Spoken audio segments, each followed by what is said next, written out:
हाँ जी students, good afternoon बेटे कल अपन ने शुरू किया सी बट अपना पूरा नहीं होया सीगा इनहेरिटेंस ऑफ टू जीन्स। ठीक है, एक बारी फिर बिगिनिंग तो देखते हैं। इनहेरिटेंस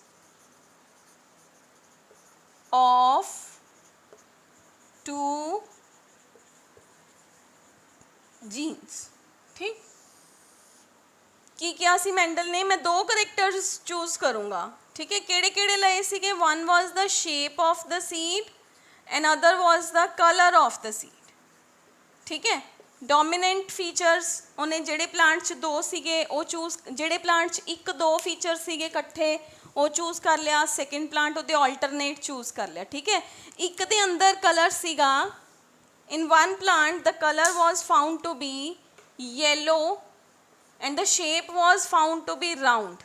इन्होंने की कहा? Parental generation. ठीक है, पेरेंट्स। ठीक है, तुसी पूरा फुल लिखना है, मेरी जगह कट गई इस करके मैंने पार्ट पाता, तब दैट इज पेरेंट्स। ठीक है, नेक्स्ट इज इदा opposite small Y small Y small R small R. Clear? मैं कल दसता सीगा गैमीट्स बननगे तो क्योंकि वो अलग अलग क्रोमोसोम ते नहीं लोकेटेड है, मतलब उन्होंने मैंडल नूं क्रोमोसोम्स बारे पता ही नहीं सीगा एक्चुअली, ना ही उन्होंने जीन्स बारे पता सीगा। तो उन्हें क्या कि जो मैं गैमीट बनाऊँगा तो मेरे वाई ते आर कट्ठे आएंगे। कल अपन देख भी लिया कि गैमीट्स ने जेड़े वो किवें फॉर्म होणगे। ठीक है, हुण अपने को आ गया कि एक दे अंदर, एक गैमीट के अंदर आ वाई ते आर कट्ठा है, दूसरे साइड ते आ वाई ते आर कट्ठा है। ठीक है, this is the law of segregation. ठीक है, और we can say is this step is gamete formation. Clear? ये आप कल कर चुके हैं। उस तो बाद आऊगा F1 जनरेशन और first filial generation. F1 generation के अंदर y will come from here and small y will come from here. Capital R will come from here and small r will come from here. What he had found the similar result as in monohybrid cross of him. उन्हें क्या कि मेरी ताजी the all progeny मतलब offsprings, all progeny in F1 generation was found to be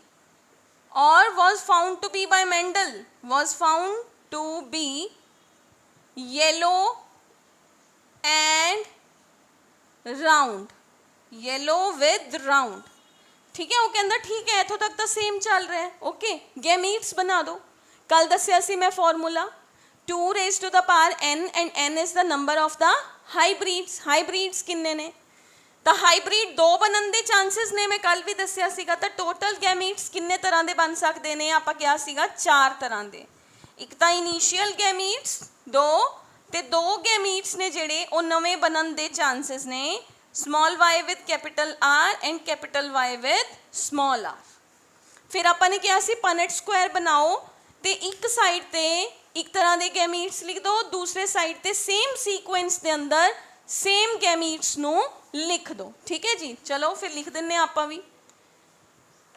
आप Punnett square बनावांगे, एक side ते एक तरह के गैमीट्स लिख देंगे, दूसरी साइड ते दूसरे तरह के, मतलब उस तरह के ही गैमीट्स नू दूसरी साइड ते सेम सीक्वेंस के अंदर लिख देंगे। की गैमीट्स ने? Capital Y capital R, small Y capital Y small Y small R. इधर आ जाओ, वट ए हॉरिजॉन्टल लाइन होगी, मेल एक साइड ते मेल सीड्स हो गए, एक साइड ते फीमेल सीड्स हो गए। सेम सीक्वेंस फॉलो करो, capital Y capital R small Y capital Y small Y small R.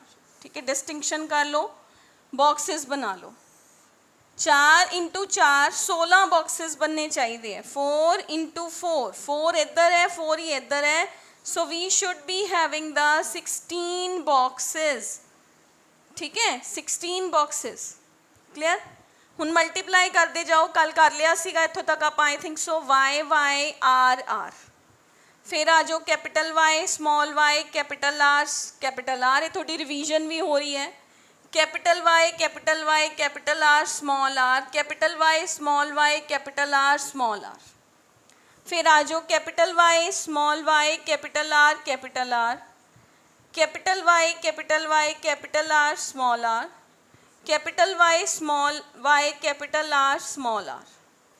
This is small y capital R capital R, capital Y small y capital R small r, small y capital R capital R small r, capital Y small y capital R small r, capital Y small r small r, capital Y small r small r, small y capital R small r, capital Y small r small r, small y small r small r. ठीक. Now ਹੁਣ ਆਪਾਂ ਨੂੰ ਇਹ ਚੀਜ਼ ਪਤਾ ਸੀ already from law of dominance, ਕਿਉਂਕਿ Mendel ਨੇ ਪਹਿਲੇ ਹੀ ਇੰਟਰਪ੍ਰੇਟ ਕਰ ਲਿਆ ਸੀ. ਲਾ ਆਫ ਡੋਮੀਨੈਂਸ ਕਹਿੰਦਾ ਹੈ ਕਿ ਜਿੱਥੇ ਮੇਰਾ ਡੋਮੀਨੈਂਟ ਫੀਚਰ ਹੈ ਉੱਥੇ ਮੇਰਾ ਰਿਸੈਸਿਵ ਅਪੀਅਰ ਨਹੀਂ ਹੋਊਗਾ. ਠੀਕ ਹੈ, ਆ ਲਾਈਨ ਯਾਦ ਰੱਖਣੀ ਹੈ. ਡੋਮੀਨੈਂਟ ਫੀਚਰ ਦਾ ਜੀਨ ਪ੍ਰੈਜ਼ੈਂਟ ਹੈ ਤਾਂ ਰਿਸੈਸਿਵ ਅਪੀਅਰ ਨਹੀਂ ਹੋਊਗਾ. ਕਲੀਅਰ. ਤਾਂ ਇੱਥੇ ਮੇਰੇ ਕੋਲ ਦੋਨੋਂ ਡੋਮੀਨੈਂਟ ਵਾਈ ਹੈ, ਦੋਨੋਂ ਹੀ ਡੋਮੀਨੈਂਟ ਆਰ ਹੈ, ਤਾਂ ਓਬਵੀਅਸਲੀ ਯੈਲੋ ਵਿਦ ਰਾਊਂਡ. ਆਪਾਂ ਯੈਲੋ ਵਿਦ ਰਾਊਂਡ ਨੂੰ ਗ੍ਰੀਨ ਕਲਰ ਦੇ ਨਾਲ ਅੰਡਰਲਾਈਨ ਕਰ ਲੈਂਦੇ ਹਾਂ. ਠੀਕ ਹੈ, ਜਿੱਥੇ ਵੀ ਯੈਲੋ ਰਾਊਂਡ ਆਇਆ ਆਪਾਂ ਗ੍ਰੀਨ ਅੰਡਰਲਾਈਨ ਕਰ ਲਾਂਗੇ. ਠੀਕ ਹੈ, we will change the colours. ਠੀਕ ਹੈ, ਅਗਲੇ 'ਚ ਦੇਖੋ ਕੈਪੀਟਲ ਵਾਈ ਪ੍ਰੈਜ਼ੈਂਟ ਹੈ ਤਾਂ ਮਤਲਬ ਯੈਲੋ ਹੈ, ਕਿਉਂਕਿ ਇਹ ਸਮਾਲ ਵਾਈ ਨੂੰ ਤਾਂ ਕੁਝ ਸਮਝਦਾ ਹੀ ਨਹੀਂ ਹੈ. ਦੋਨੋਂ ਹੀ ਆਰ ਕੈਪੀਟਲ ਹੈ ਤਾਂ ਇਹ ਵੀ ਯੈਲੋ ਐਂਡ ਰਾਊਂਡ ਹੋ ਗਿਆ. ਇੱਥੇ ਵੀ ਕੈਪੀਟਲ ਵਾਈ ਹੈ ਤੇ ਕੈਪੀਟਲ ਆਰ ਵੀ ਹੈ ਤਾਂ ਯੈਲੋ ਐਂਡ ਰਾਊਂਡ. ਇੱਥੇ ਵੀ ਪ੍ਰੈਜ਼ੈਂਟ ਹੈ ਯੈਲੋ ਐਂਡ ਰਾਊਂਡ, ਇੱਥੇ ਵੀ ਪ੍ਰੈਜ਼ੈਂਟ ਹੈ ਯੈਲੋ ਐਂਡ ਰਾਊਂਡ. ਇੱਥੇ ਨਹੀਂ ਹੈਗਾ, ਇਹਨੂੰ ਛੱਡ ਦਿੰਦੇ ਹਾਂ. ਇੱਥੇ ਵੀ ਪ੍ਰੈਜ਼ੈਂਟ ਹੈ ਕੈਪੀਟਲ ਵਾਈ ਕੈਪੀਟਲ ਆਰ ਤਾਂ ਇਹ ਵੀ ਯੈਲੋ ਐਂਡ ਰਾਊਂਡ. ਇੱਥੇ ਨਹੀਂ ਹੈਗਾ, ਇਹਨੂੰ ਲੀਵ ਕਰ ਦਿਓ. ਇੱਥੇ ਵੀ ਪ੍ਰੈਜ਼ੈਂਟ ਹੈ ਯੈਲੋ ਐਂਡ ਰਾਊਂਡ. ਇੱਥੇ ਵੀ ਵਾਈ ਤੇ ਆਰ ਪ੍ਰੈਜ਼ੈਂਟ ਹੈ ਯੈਲੋ ਐਂਡ ਰਾਊਂਡ. ਇੱਥੇ ਨਹੀਂ ਹੈ, ਇਹਨਾਂ ਨੂੰ ਛੱਡ ਦਿਓ. ਇੱਥੇ ਵੀ ਪ੍ਰੈਜ਼ੈਂਟ ਹੈ ਯੈਲੋ ਐਂਡ ਰਾਊਂਡ, ਅੱਗੇ ਨਹੀਂ ਹੈਗਾ. ਠੀਕ, ਕਲੀਅਰ. यानी कि F2 जनरेशन आप बना रहे हैं तो F2 जनरेशन के अंदर मैंडल ने तो प्लांट्स उगा के देखे सीगे. F2 जनरेशन के अंदर उन्हें की देखा कि जेड़े प्लांट्स मेरे येलो एंड राउंड ने उन्होंने नंबर की है according to this Punnett square 1 2 3 4 5 6 7 8 and 9 देखन च फिनोटिपिक रेशो की कहती है. ठीक है, फिनोटिपिक रेशो इरेज कर रही हाँ, इत्थे ही लिखूंगी फिनोटिपिक रेशो यानी कि देखन वाली रेशो. फिनोटिपिक रेशो देखन च किन्ने येलो है किन्ने राउंड है. ठीक है, किन्ने येलो किन्ने राउंड आए फर्स्ट, किन्ने येलो विद राउंड आए आप हुणे कैलकुलेट किया सीगा 9. क्लियर. हुण देखो ये तो पेरेंटल कॉम्बीनेशन ही है ना, येलो राउंड तो पेरेंटल ही सीगा. पेरेंटल कॉम्बीनेशन एक आ रहा स्मॉल वाई स्मॉल आर दोनों है तो स्मॉल वाई जिहदे च इकट्ठे होण दोनों वो की हुंदा है स्मॉल वाई दोनों होण ते स्मॉल आर होना. आपां नूं पता ही है ग्रीन विद रिंकल्ड किन्ने है इको ही है बेचारा, इको ही है बेचारा. क्यों? क्योंकि किसी च कैपिटल वाई है किसी च कैपिटल आर है. ठीक है, तो प्रॉब्लमैटिक हो गया. ठीक, तो आपने लिखता फोर्थ लिख रही हूँ, एक बारी मैं तुहानू समझ आ जाऊगा. हमने को आया ग्रीन विद रिंकल्ड दी रेशो किन्नी आई, ग्रीन विद रिंकल्ड दी रेशो इज इक्वल टू 1. किन्ने आए 1 ही आए है. नवा की बनया आ देखो इत्थे दोनों ही वाई स्मॉल है, the two Ys are small, दोनों आर कैपिटल ने, कल्ले आर कैपिटल ने. एक ही बनूगा ग्रीन विद राउंड, नवा कॉम्बीनेशन बन गया. हुण लभ लो जिथे जिथे आर बड़ा है इत्थे आर वड्डा है, ये भी ग्रीन विद राउंड हो गया. ठीक है, एक होर जगह ते आ रहा ग्रीन विद राउंड आ गया। क्लियर? तो नवा कॉम्बिनेशन बन गया green with round is equal to 3। तीन ही है ना। हुण देखो इत्थे तिन्ना जगह ते आर छोटा है, आर आर आर, येलो वड्डा है, वाई कैपिटल है, 2 Y capital, 1 Y capital, 1 Y capital. एक ही बन गया yellow with wrinkled, yellow with wrinkled is equal to 3। The phenotypic ratio was found to be 9:3:3:1। Clear? Genotypic ratio कढ़ लो, वो थोड़ा होमवर्क है। जीनोटिपिक रेशो किवें कढ़दे हैं? जीन्स लिखते जाओ, जीन्स दे कॉम्बिनेशन। मोनोहाइब्रिड्स तो सौखा ही सी, तीन ही तो बन रहे सी, capital T capital T capital T small T and small T small T, लिखता 1:2:1। ਇੱਥੇ देखो जी 16 ने। ਹੁਣ ਇਹ सही है, ਇਹਨੂੰ चेक भी कर सकते हो भी 16 ही ने ना, प्लस कर लो 9 ਤੇ 3 12, 12 ਤੇ 3 15, 15 और 1 16, 16 ही बनने चाहिए। जे ਇੱਥੇ आ नहीं बन रहा तो ਤੁਹਾਡਾ आ या आ किसी च मिस्टेक है, you can cross check. Problem आई जीनोटिपिक रेशो के अंदर। जीनोटिपिक रेशो किवें कढ़दे हैं? आप ਇੱਥੇ लिखते हैं genotypic ratio, the ratio of genes. किवें कटनी है? पहला देखो चक लो capital Y capital R capital R. की ये वर्गा कोई होर है? I don't think so. किन्ने है? 1। क्लियर? वैसे इनू लिखन का तरीका की हुंदा है? कैपिटल वाई कैपिटल आर नीचे लिखना है 1, इत्थे अगला लिखना हुंदा है रेशो च। मैं दसदी हाँ इन द एंड जो मैं इरेज करूँगी, ठीक है। Capital Y capital R is equal to 1, अगला चक लो capital Y small Y capital R, ये आप कर लिया, इनू मैं टिक मारता। ये वर्गे होर किन्ने हैं? एक तो आ पे है तो एक आ पे है, इज इक्वल टू 2।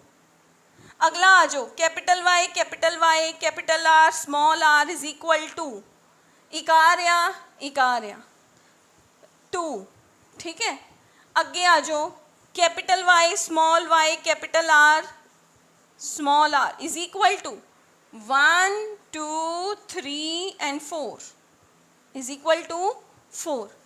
हुन आ जाओ आ वाला small Y capital R is equal to 1, ठीक है। ये वर्गा होर कोई नहीं है। नेक्स्ट आ जाओ small Y capital R small R is equal to 1 is this and 1 is this is equal to 2। Next आ जाओ capital Y small R is equal to 1, ये वर्गा भी होर कोई नहीं है। नेक्स्ट आ जाओ capital Y small R 1 is this 1 is this, मैं ही कराता, होमवर्क भी नहीं रहा। 2। नेक्स्ट है small Y small R is equal to 1। Genotypic ratio लिखना किवें है? इत्थे लिख रही हाँ, फिनोटिपिक रेशो आ रही, जीनोटिपिक रेशो किवें लिखनी है? मैं लिखन का तरीका दस रही हाँ, उवें ही लिखनी है, ठीक है। पहली रेशो ले लो वाई आर नीचे लिख दो 1, फिर रेशो, फिर नीचे भी ratio. Capital Y capital R ratio ओदे नीचे लिख दो 2, अगली रेशो ले लो capital Y capital R small R is equal to 2, फिर अगला ले लो capital Y capital R small R is equal to 4, small Y capital R is ratio 1, ठीक है। इस तरीके दे नाल आप सारी रेशो ले लैनी है। इनू काउंट कर लो बेटे, 16 बन रहा है, 1 and 2 3, 3 and 2 5, 5 and 4 9, 9 and 1 10, 10 and 2 12, 12 and 1 13, 13 and 2 15, 15 and 1 16। तो मतलब अपना क्रॉस ठीक है, ठीक है। तुसी क्रॉस चेक भी कर सकते हो, जे तुहाडियां रेशोज़ दा टोटल 16 के बराबर ही आ रहा है तो इट मीनस वो ठीक है, ठीक। तो ये आ गया अपना मेंडल दा सेकेंड डाइजीनिक, ठीक है, 2 जीन्स लैके उन्हें किया, 2 जीन्स का इनहेरिटेंस चैक करना चाहता सी। प्रॉब्लम आ गई, प्रॉब्लम की आई, प्रॉब्लम तो उन्होंने कोई नहीं आई, हुण कहता मैं इत्थों इंटरप्रेट की करा, इंटरप्रेट करना भी तो जरूरी है ना। इंटरप्रेट किया, एक तो उन्हें इन्हू कहता डाई हाईब्रिड क्रॉस, क्योंकि ये किन्ने हाईब्रिड बन रहे हैं F1 जनरेशन च 2 हाईब्रिड बन रहे हैं, तो this will become dihybrid cross. Mono वाले दे अंदर किन्ने हाईब्रिड्स बन रहे सी F1 जनरेशन दे अंदर, एक हाईब्रिड बन रहा सी, उन्हें उन्होंने मोनो हाईब्रिड क्रॉस कहता। क्लियर।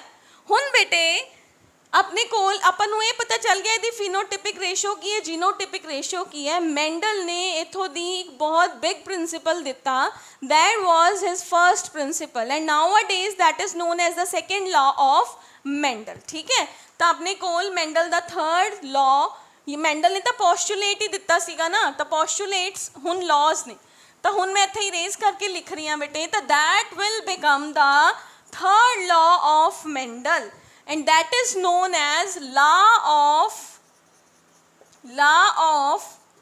independent assortment।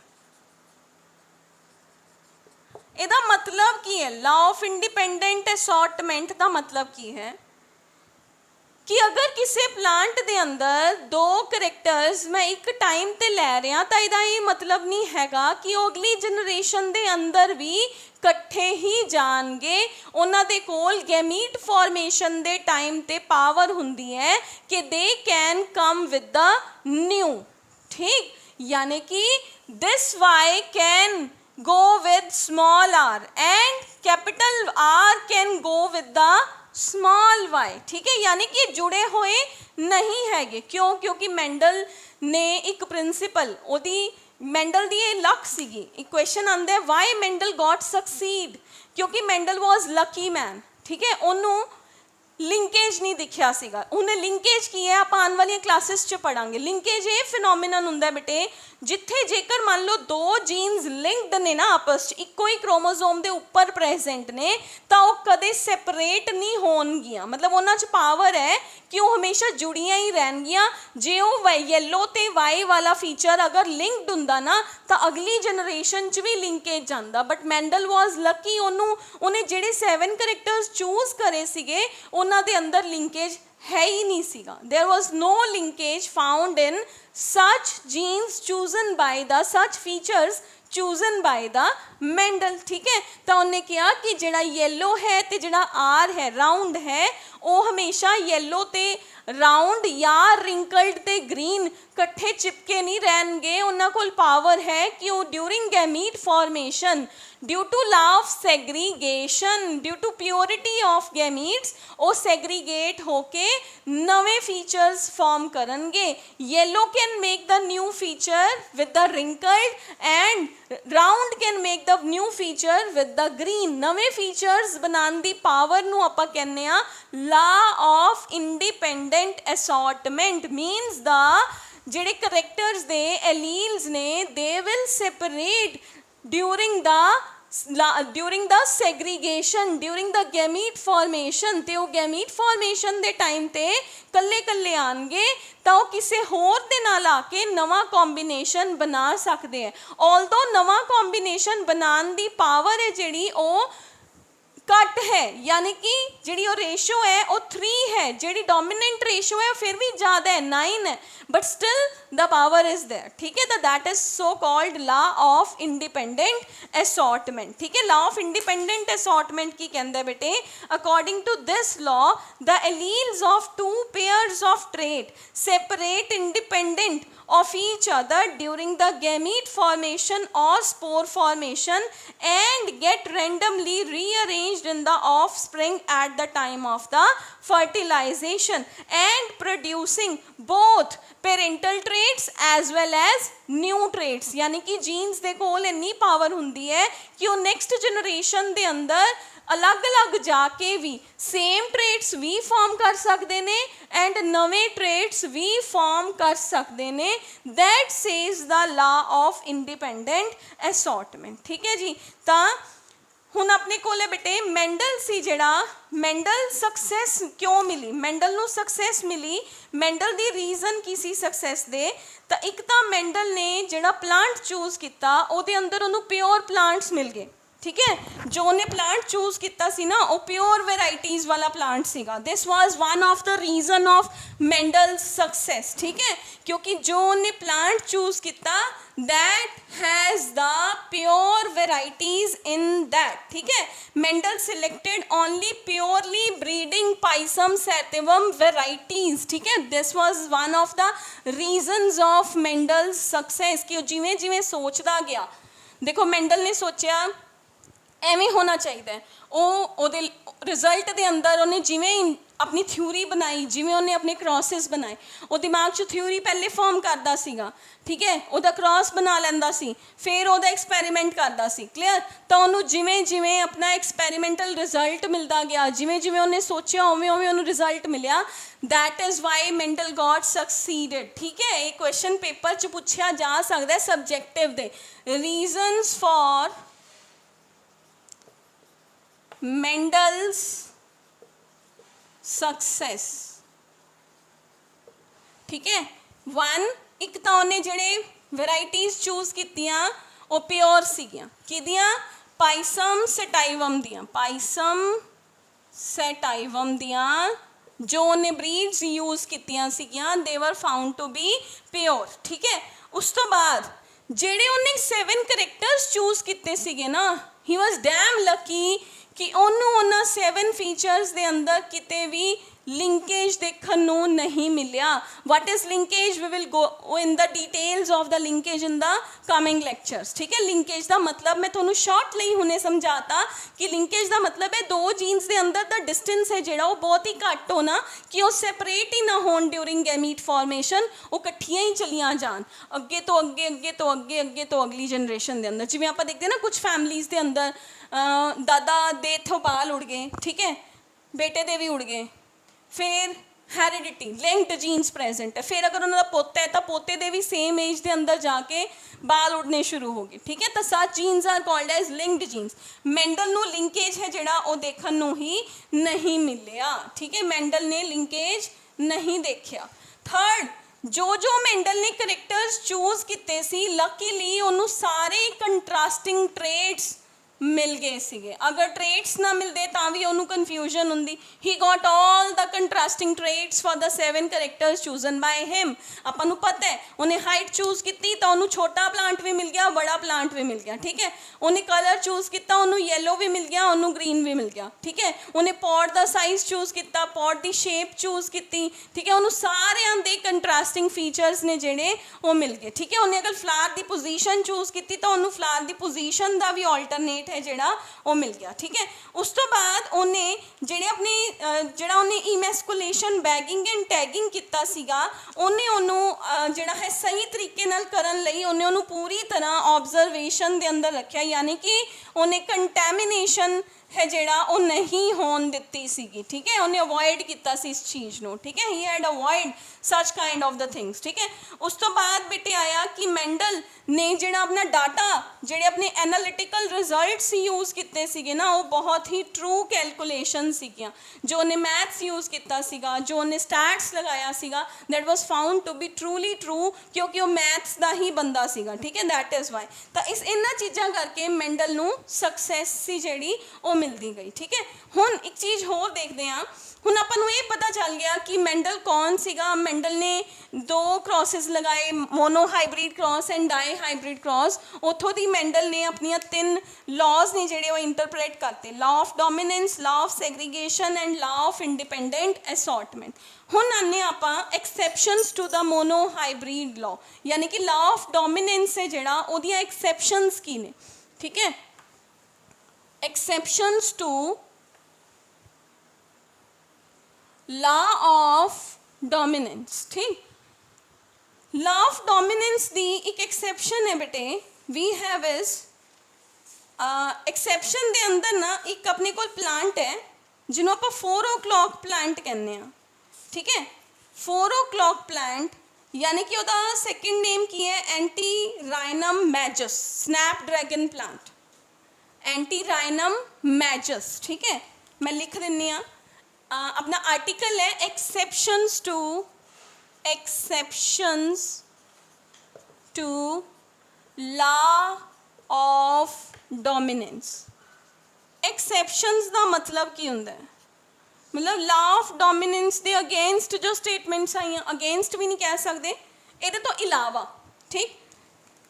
एक्सेप्शन की है, इनकंप्लीट डोमिनेंस। तीन चीज़ां पढ़ते हैं आप ये अंदर वैसे। One is incomplete dominance,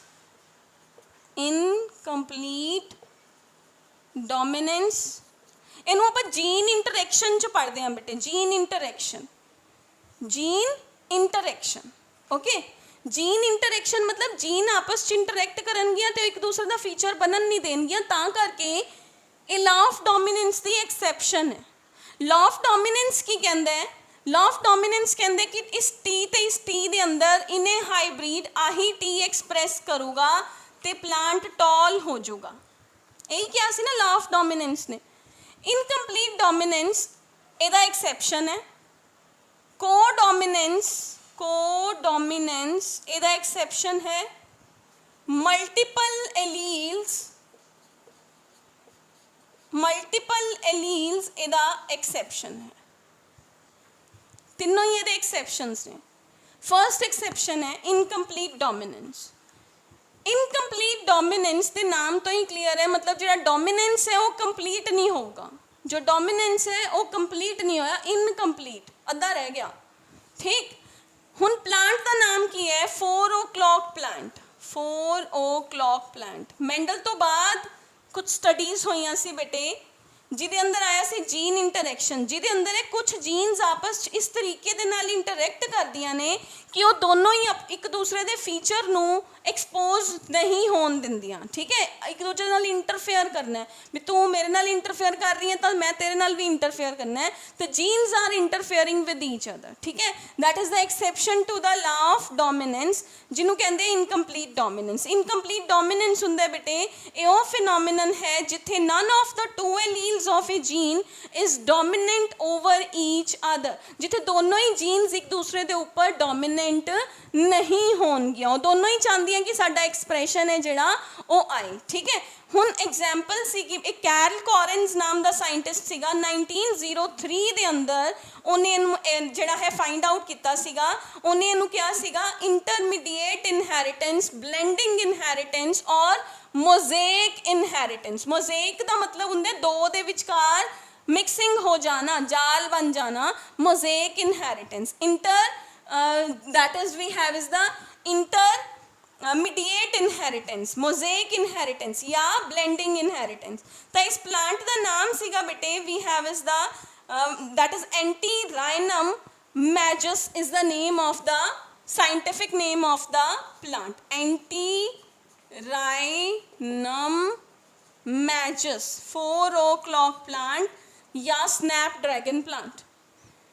Carol Correns ने एक्सपेरिमेंट की किया, उन्हें भी मैंडल की तरह ही करने की कोशिश की। उन्हें की किया, एक तो रेड कलर के फ्लावर्स वाला प्लांट ले लिया, एक प्लांट के वाइट कलर के फ्लावर्स सीगे, इनू उन्होंने ले लिया पेरेंटल जेनरेशन, ठीक है, पेरेंटल जेनरेशन। गैमीट्स बने R, इधर बन गया W। He was accepting Mendelian ratio, क्योंकि कुछ साइंटिस्ट होंगे ने जिहड़े पिछले एक्सपेरिमेंट्स नूं रिपीट ही करते हैं तो वही रिजल्ट्स एक्सैप्ट करते हैं, क्लीयर। तो उन्हें वो रिजल्ट एक्सैप्ट किया, आ हो गया लॉ ऑफ सैग्रीगेशन, इत्थे आ गया first filial generation RW। He was so surprised कि इत्थे ना तो यह है homozygous for red colour, this is homozygous for white colour plant. दोनों नूं हाइब्रिडाइजेशन कराई, ईमैस्कुलेशन, बैगिंग, टैगिंग हुई, हाइब्रिड बनया, बट हाइब्रिड के अंदर he was accepting the dominant feature कि या तो कलर रेड आना चाहिए या वाइट आना चाहिए, या रेड आना चाहिए या वाइट आना चाहिए। आया कि आया was pink colour, that says the incomplete dominance. उन्हें दोबारा एक्सपेरिमेंट किया, फिर पिंक आ गया, फिर दोबारा किया, फिर पिंक आ गया, and he came to know that there is some kind of the phenomenon that is called as mosaic inheritance, that is the inheritance between the two genes, कि वो दोनों ने ਜਿਹੜੀਆਂ ਉਹ ਇੱਕ ਦੂਸਰੇ ਦੇ ਐਕਸਪ੍ਰੈਸ਼ਨ ਨੂੰ ਓਵਰਕਮ ਕਰਨ ਦੀ ਕੋਸ਼ਿਸ਼ ਕਰ ਰਹੀਆਂ ਨੇ, and they will give the in between kind of the feature, ठीक है, that is called as the incomplete inheritance. ਇਹਦੀ ਐਕਸੈप्ट ਜਿਹੜਾ ਤੁਹਾਡੀਆਂ ਬੁੱਕਸ ਨੇ ਉਹਦੇ ਅੰਦਰ ਇੱਕ ਦੋ ਐਗਜ਼ਾਮਪਲਸ ਹੋਰ ਵੀ ਦਿੱਤੀਆਂ ਹੋਈਆਂ ਨੇ ਐਂਡਲਸ਼ੀਅਨ ਫਾਊਲਸ ਦੀਆਂ। ਉਹਨੇ ਕਿਸੇ ਹੋਰ ਸਾਇੰਟਿਸਟ ਨੇ ਬੇਟੇ ਫਿਰ ਇਹਨੂੰ ਕੀ ਕੀਤਾ, ਐਂਡਲਸ਼ੀਅਨ ਫਾਊਲਸ ਦੇ ਨਾਲ ਕੀਤਾ। ਇੱਕ ਫਾਊਲ मतलब एक ਜਿਹੜਾ है हैन ਨੂੰ ਲੈ ਲਿਆ ਪਿਓਰ ਬਲੈਕ ਕਲਰ ਦਾ, ਦੂਸਰਾ ਲੈ ਲਿਆ white colour the. He was accepting that ਜਿਹੜਾ ਨੈਕਸਟ ਜਨਰੇਸ਼ਨ ਹੈ ਉਹ ਬਲੈਕ ਜਾਂ ਵਾਈਟ ਚੋਂ ਆਣੀ ਚਾਹੀਦੀ ਹੈ, ਬਟ ਉਹ ਕੀ ਆ ਗਈ, ਉਹ ਬਲੂ ਆ ਗਈ, ਠੀਕ ਹੈ। ਹੁਣ ਕੀ ਹੋਇਆ, ਹੁਣ ਇਹਨੇ ਇਹਨੂੰ ਸੈਲਫਿੰਗ ਕਰਾਈ। ਉਹ ਕਹਿੰਦਾ ਚਲੋ ਠੀਕ ਹੈ ਇੱਥੇ ਤਾਂ ਠੀਕ ਹੈ, ਸੈਲਫਿੰਗ ਕਰਾ ਦਿੰਦੇ ਆ, ਸ਼ਾਇਦ ਮੇਰੇ ਕੋਲ ਜਿਹੜਾ ਨੈਕਸਟ ਰਿਜ਼ਲਟ ਹੈ ਉਹ ਮੈਂਡਲ ਦਾ F2 ਜਨਰੇਸ਼ਨ ਵਾਲਾ ਰਿਜ਼ਲਟ ਆ ਜੇ, ਠੀਕ ਹੈ। But he was right here. F2 ਦੇ ਅੰਦਰ अगेन क्रॉस बनाओ RW, फिर आया RW, and we have is WR, WW, ठीक है। ਇੱਥੇ ਉਹਨੂੰ ਸਰਪ੍ਰਾਈਜ਼ਿੰਗ ਕੀ ਹੋਇਆ, ਇੱਥੇ ਉਹਨੂੰ ਦੋ ਰੇਸ਼ੋਜ਼ ਮਿਲੀਆਂ। One was phenotypic ratio, one was genotypic ratio. Phenotypic ratio was found to be 1 red, 2 pink and 1 white. 1:2:1. 1 red, 2 pink and 1 was white. ਜਦੋਂ ਇਹਨਾਂ ਦਾ ਜੀਨੋਟਾਈਪ ਦੇਖਿਆ RW, WW, that was also found to be of the same type, 1:2:1, ठीक है। that is 1:2:1, यानी कि in such case incomplete dominance ਦੇ case ਦੇ अंदर ਜਿਹੜੀ ਆਪਣੀ जीनोटिपिक एंड phenotypic रेशो है that was found to be of the same kind। दोनों रेशोज़ ने ਜਿਹੜੀਆਂ ਉਹ ਇੱਕੋ ਵਰਗੀਆਂ ਹੀ ਰਹਿ ਜਾਣਗੀਆਂ, ਠੀਕ ਹੈ। ਤਾਂ that is the exception to the law of dominance, ਕਿ ਜਿਹੜਾ dominance ਹੈ ਉਹ ਕਹਿੰਦਾ ਹੈ ਕਿ F1 ਜਨਰੇਸ਼ਨ ਦੇ ਅੰਦਰ ਜਿਹੜਾ ਪੇਰੈਂਟ ਡੋਮੀਨੈਂਟ ਹੈ ਉਹੀ ਅਪੀਅਰ ਹੋਊਗਾ। law of independent assortment ਕਹਿੰਦਾ ਹੈ ਕਿ F1 ਜਨਰੇਸ਼ਨ ਦੇ ਅੰਦਰ ਜਿਹੜਾ phenotypic ਕਰੈਕਟਰ ਹੈ, जो phenotypic फीचर है वो दोनों पेरेंट्स नाल ही मैच नहीं होगा, ना तो वो रेड होगा ना ही वो पिंक होगा। That will be entirely different from either of the to parents, ठीक है। डोमिनेंस के अंदर जी जीनोटिपिक रेशो है that would be different from the phenotypic ratio. Genotypic ratio in case of the dominant was found to be 1:2:1 and phenotypic was found to be 3:1। दोनों एक दूसरे नालों different है, but in case of incomplete dominance वो दोनों ratios की ने same रहनगियां, ठीक है। डोमिनेंस के अंदर की हुंदा है F1 जनरेशन के अंदर जिहड़ा हाइब्रिड बनिया सीगा ਉਹਦੇ अंदर डोमिनेंट ट्रेट एक्सप्रैस होया सीगा, लेकिन इत्थे जिहड़ा हाइब्रिड बनिया वो दोनों का फीचर ही शो नहीं कर रहा। Hybrid doesn't show the feature of either of the to parents, ठीक है।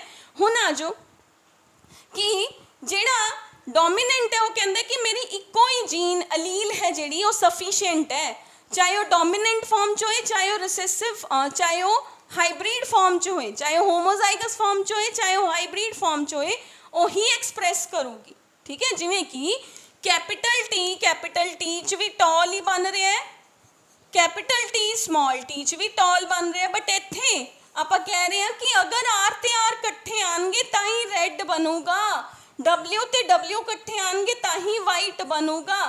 इत्थे एवें दी कोई पॉसिबिलिटी नहीं है कि R ते W आन तावी रेड बने या तावी वाइट ही बने। This is not so possible in such case, ठीक है। तो that says the law of dominance, incomplete dominance which is the exception to the law of dominance, ठीक है। यानी कि here it shows the here it shows the gene to gene interaction, or we can say the intragenic interaction interaction, ਇੱਕੋ ਹੀ jean ਦੇ ਦੋ ਐਲੀਲਸ ਦੇ ਵਿੱਚ interaction ਹੋ ਰਹੀ ਹੈ ਤੇ ਉਹ ਇੰਟਰੈਕਸ਼ਨ ਜਿਹੜੀ ਹੈ ਉਹ ਇੱਕ ਦੂਜੇ ਦੇ ਕਰੈਕਟਰ ਨੂੰ ਹੀ ਓਵਰਕਮ ਕਰ ਰਹੀ ਹੈ, ਠੀਕ ਹੈ। That is the intragenic interaction, or within the two genes, within the two alleles of one gene there is the interaction, that says the gene to gene interaction or genic interaction। clear है, ठीक है। ਤਾਂ ਅੱਜ ਆਪਾਂ ਨੇ ਬੇਟੇ ਤੁਹਾਡਾ ਜਿਹੜਾ ਟੌਪਿਕ ਹੈ ਮੈਂਡੇਲੀਅਨ ਇਨਹੈਰੀਟੈਂਸ ਉਹ ਤਾਂ ਪੂਰਾ ਹੋ ਗਿਆ। ਉਸ ਤੋਂ ਬਾਅਦ ਆਪਾਂ ਕਰ ਰਹੇ ਹਾਂ ਐਕਸੈਪਸ਼ਨਸ ਟੂ ਦਾ ਮੈਂਡਲ, ਠੀਕ ਹੈ। ਐਕਸੈਪਸ਼ਨਸ 'ਚ ਆਪਾਂ ਇਹ ਫਸਟ ਐਕਸੈਪਸ਼ਨ ਕਰ ਲਈ, ਇਨਕੰਪਲੀਟ ਡੋਮੀਨੈਂਸ। ਕਮਿੰਗ ਕਲਾਸਿਸ ਦੇ ਅੰਦਰ ਆਪਾਂ ਡਿਸਕਸ ਕਰਾਂਗੇ ਕੋ ਡੋਮੀਨੈਂਸ ਐਂਡ ਮਲਟੀਪਲ ਐਲੀਲਸ, ਠੀਕ ਹੈ। ਇੱਥੋਂ ਤੱਕ ਕੋਈ ਵੀ ਡਾਊਟ ਹੋਇਆ ਤਾਂ ਤੁਸੀਂ ਮੈਨੂੰ ਪੁੱਛ ਸਕਦੇ ਹੋ। ਜਿਹੜੀ ਇਹਦੀ ਸੈਕਿੰਡ ਐਗਜ਼ਾਮਪਲ ਹੈ ਇਨ ਯੋਰ ਬੁੱਕਸ, ਉਹ ਤੁਸੀਂ ਆਪਣੇ ਆਪ ਕਰਨੀ ਹੈ, ਹੋ ਜੂਗੀ, ਈਜ਼ੀ ਹੈ। ਰੇਸ਼ੋਜ਼ ਲਿਖਣੀਆਂ ਨੇ, ਟਰਾਈ ਕਰਨਾ ਹੈ, ਠੀਕ ਹੈ। Thank you so much.